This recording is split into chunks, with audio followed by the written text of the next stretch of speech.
नमस्कार दोस्तों। Mutual fund SIP की मदद से एक सर्वसाधारण आदमी अपने लाइफ में कितना वेल्थ क्रिएशन कर सकता है, यह मैं अपने खुद के पोर्टफोलियो के द्वारा एक्सप्लेन करके बताऊंगा। यह वीडियो आपको अपना फाइनेंशियल प्लानिंग करने के लिए भी बहुत हेल्पफुल हो सकती है, इसलिए वीडियो को बिना स्किप किए हुए एंड तक जरूर देखें। तो देखते हैं अभी मेरे म्यूचुअल फंड पोर्टफोलियो में कितने फंड्स है और मैं यह कितने साल के लिए इन्वेस्टमेंट करूंगा। मैं पिछले 4 साल से म्यूचुअल फंड में इन्वेस्टमेंट कर रहा हूँ और आने वाले 15 से 16 साल तक इन्वेस्टेड रहूंगा। मेरे म्यूचुअल फंड पोर्टफोलियो में इक्विटी म्यूचुअल फंड के अलग अलग कैटेगरी के 6 फंड है। मैं टोटल 40,000 का एसआईपी कर रहा हूँ और उसका डिवाइडेशन इस प्रकार है। SBI small cap fund 10,000, Nippon India small cap fund 10,000, पारंपरिक flexi cap fund 5,000, SBI focused equity fund 5,000, HDFC mid cap opportunity fund 5,000, HDFC balanced advantage fund 5,000। यानी कि स्मॉल कैप फंड में मेरा सबसे ज़्यादा इन्वेस्टमेंट है। 20,000 रुपया मेरा per month small cap fund में जा रहा है। फ्लेक्सी कैप फंड में 5,000 जा रहा है और फोकस्ड फंड में 5,000, मिड कैप फंड में 5,000 और बैलेंस्ड एडवांटेज फंड में 5,000। इस प्रकार से मैंने इक्विटी म्यूचुअल फंड के अलग अलग प्रकार में अपने 40,000 को डिवाइड किया है। म्यूचुअल फंड इन्वेस्टमेंट करते समय आपने भी अपने पोर्टफोलियो को डाइवर्सिफाइड रखना जरूरी है, यानी कि एक ही कैटेगरी के म्यूचुअल फंड में इन्वेस्ट करने की बजाय आपके म्यूचुअल फंड पोर्टफोलियो में अलग अलग कैटेगरी के 5 या 6 फंड हो सकते हैं। आप अपने म्यूचुअल फंड पोर्टफोलियो में ज़्यादा से ज़्यादा 7 से 8 तक फंड रख सकते हैं। अगर आप इससे ज़्यादा फंड रखोगे तो स्टॉक्स का एक दूसरे के ऊपर ओवरलैपिंग हो सकता है और इसका नेगेटिव इफेक्ट आपके रिटर्न के ऊपर हो सकता है। इसीलिए अपने म्यूचुअल फंड पोर्टफोलियो में ज़्यादा से ज़्यादा 6 से 7 तक फंड रखना ही जरूरी है।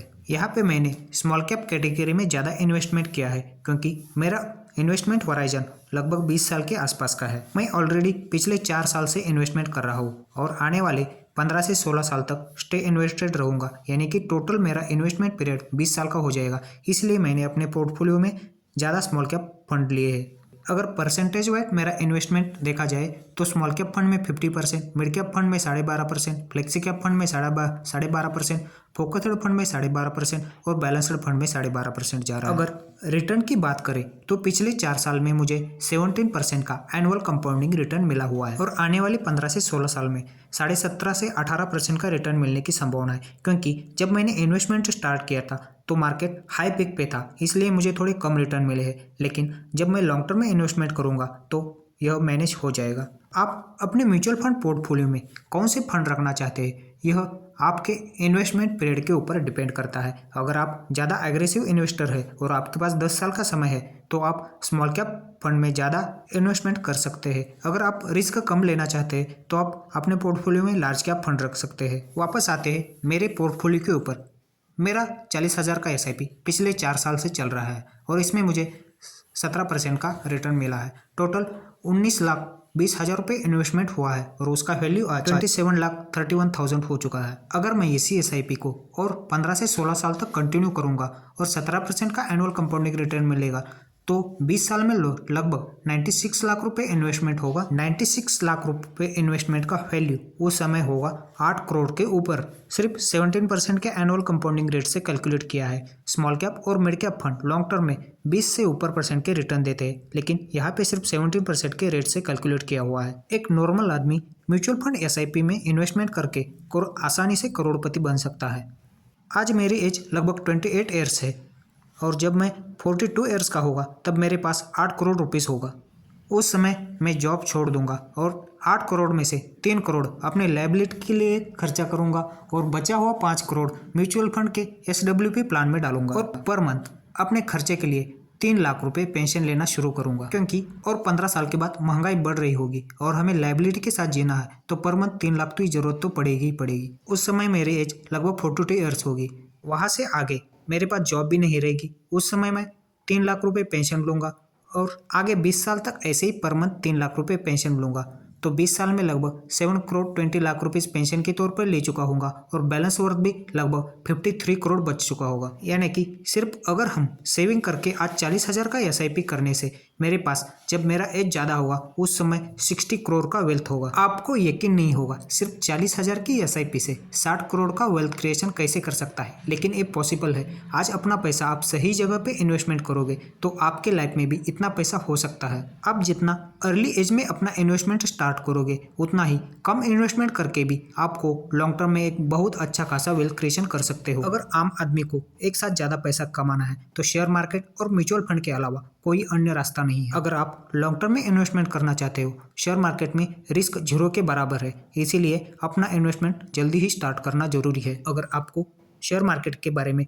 बिल्कुल भी नॉलेज नहीं है तो आप म्यूचुअल फंड में अपना एसआईपी स्टार्ट करके मार्केट चाहे डाउन हो चाहे अप हो, लॉन्ग टर्म में एक अच्छा रिटर्न पा सकते हैं। और अगर आप मार्केट के बारे में थोड़ा बहुत नॉलेज रखते हो, जब मार्केट गिरेगा तब आपका जिस फंड में म्यूचुअल फंड एसआईपी चल रहा है उसी फंड में आप टॉपअप भी कर सकते हो, यानी कि लमसम अमाउंट इन्वेस्टमेंट कर सकते हो। मैं अपने एसआईपी के अलावा per year 1 lakh rupees lump sum amount investment करता हूँ और पिछले 4 साल से कर भी रहा हूँ। आने वाले 15 साल तक अगर मैं per year 1 lakh rupees lump sum amount investment करूँगा तो 20 साल में लगभग 1 करोड़ रुपीज़ का वेल्थ क्रिएशन हो सकता है। अगर यही मैं आज लोन लेकर कहीं रियल एस्टेट या फ्लैट या अन्य कोई जगह इन्वेस्टमेंट करना चाहता है तो सैलरीड पीपल के पास एक तो एक साथ ज़्यादा पैसा नहीं आता है। अगर लोन लोगे तो उसका ईएमआई और इंटरेस्ट भरते भरते पूरा ज़िंदगी का निकल जाता है, लेकिन लोन का ईएमआई ख़त्म नहीं होता। इसलिए अगर आप आज लैंड लेना है तो आपके पास एक साथ बहुत ज़्यादा पैसा होने की ज़रूरत है। सैलरीड पीपल के लिए आजकल लैंड लेना यह बिल्कुल नामुमकिन हो चुका है।